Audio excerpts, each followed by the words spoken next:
Hello everyone, good afternoon. দুপুরবেলা রান্নাবান্না নিয়ে চলে এসেছি। খুব সিম্পল রান্নাবান্না করেছি। আলুগুলিকে প্রথম সেদ্ধ করে নিয়েছি, আর এখানে দেখো ডিম অমলেট রেডি। আর জানো তো, আমি ডিম অমলেটে তেল দিতে একদম ভুলে গেছি। তেল ছাড়া ডিম অমলেট করে নিয়েছি আমি।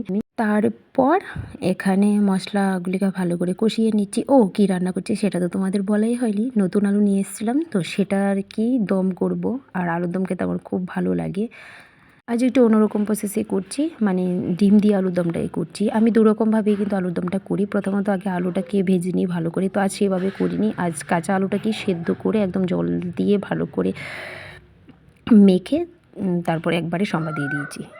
তো এখানে একটু বেশি করে রসাই রেখেছি। বেশি বলতে সেরকম বেশিও না, নামানোর ওই 10-15 মিনিট পর দেখা যাবে যে রসাটা শুকিয়ে গেছে। তো সে কারণে আগে থেকে একটু বেশি করে রেখেছি, নাহলে পুরো একদম মাখা মাখা হয়ে যাবে 1 ঘন্টা পর।